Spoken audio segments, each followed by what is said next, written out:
Hi, my name is Leonard Atta, current student at University of Salford Business School.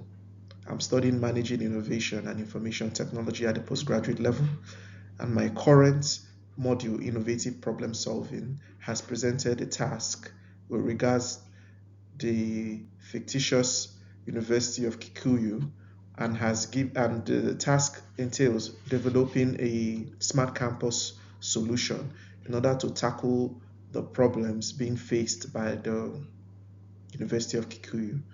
These problems range from COVID to the fact that the university is having difficulty interacting with the current technology, and also the students are having same difficulty as the trending technology that they use in their day-to-day lives isn't being represented properly by the university, hence this module. The solution that I intend to introduce to the University of Kikuyu is the AI solution, artificial intelligence, by way of it working with machine learning as a chatbot system that will be intelligent enough and also be represented as a voice operating system that will be proprietary to the University of Kikuyu. The method of introduction of this idea involved me going through a CATWO analysis. And in this CATWO analysis, I looked at the customers, the actors, also obviously the transformation, the worldview, the owners, and the environment.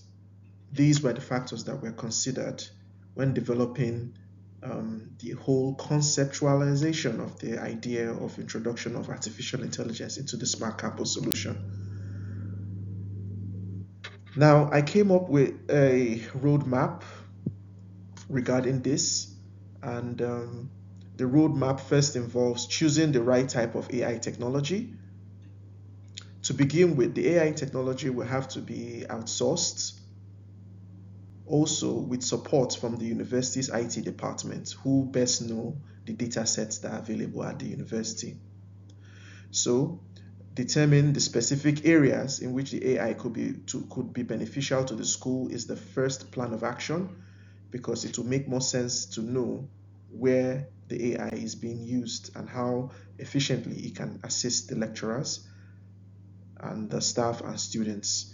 Elimination of the background noise has to do with the IT aspect of sieving through the voluminous amount of data, because the school, not being a brand new university, must have data, lots of data sets, and these data sets are going to assist the AI and the machine learning operation in order to be fully functional, to learn the data sets of the school, and in order to apply it into solving the wicked problem. The conduction of a pilot test program is also going to be looked into, and this is where neural processing is being switched into, and also this is the engagement of the natural language learning process.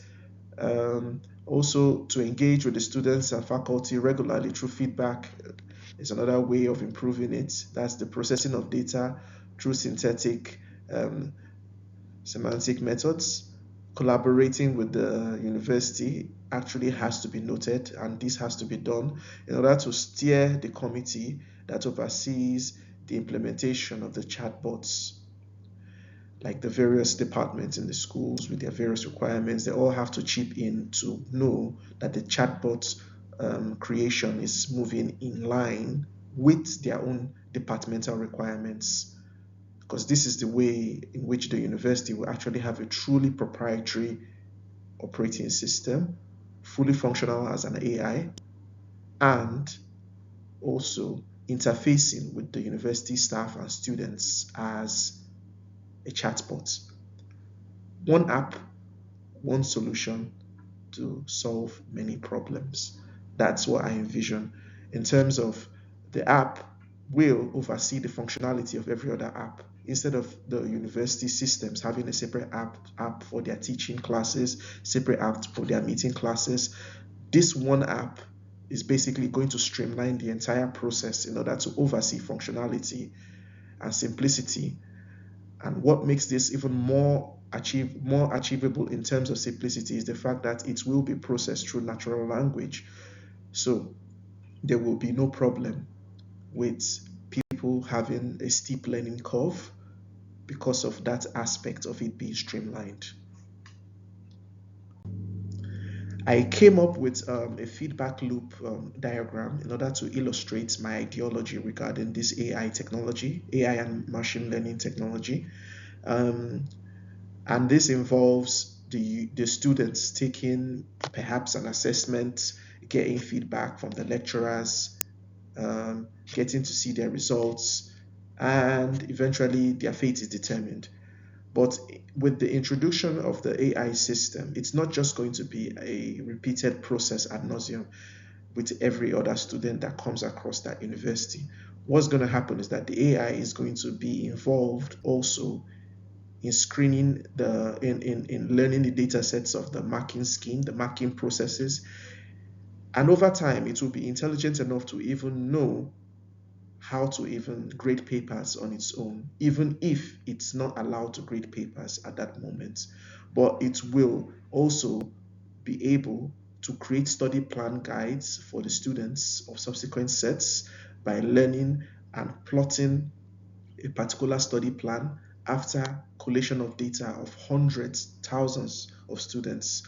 It will know, it will be intelligent enough to foresee where a student's progression is headed and be able to suggest a, a plan in order to prevent that student from making an erroneous mistake that will probably cause a dip in their grades or for the student to not fully appreciate the program.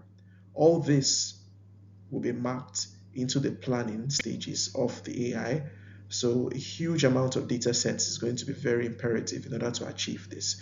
Both positive outcomes from the study and negative outcomes from the study will be beneficial and imperative to seeing this become a reality. So that's why I called it the feedback loop system, because the AI will learn the data sets of the students and also feed it back to the students and the new intakes. So in that way, over time, the AI will be able to even assess students' possible performances prior to even beginning a particular course or module. I came up with the chart of the analysis of the problem, and in this chart, um, the wicked problem is at the crux of the whole entire issue. The lecturers, their performances as university staff will be obviously improved because they are going to have they're going to have time to do other things, to attend to other things, because the AI will free up all that precious time that is being crunched into for to store the things that aren't actually necessary for them to be doing at the moment when the AI is being introduced. The AI will take over such functionality. And how is this going to become a reality? It's going to be outsourced. The data collation will be outsourced, while the university departments that are currently present will also help with the collation of the data. Robotic process automation can be used to speed up the data compilation, of course, because some certain mundane tasks could be very stressful and take a long time to accomplish. So, yes, that's the essence of that. I propose this as a radical change because a fully operational and functional artificial intelligence that is proprietary to a university doesn't currently exist.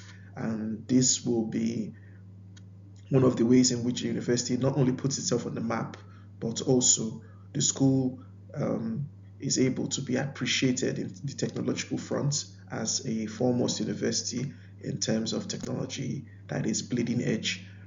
The effects on the students will be improvement of their study plans, streamlining of their day-to-day activities without it actually affecting their well-being. And also the effect on staff is that things like summer melt to be taken care of, because there will be no, even planning of the calendar of the university will be done and mapped out years ahead at such an expert level that it will be at no expense of the students' performances. Thank you for your time in listening to my pitch, and I hope that as you go through my plans and details that you'll be able to see the feasibility of this becoming a reality. Thank you.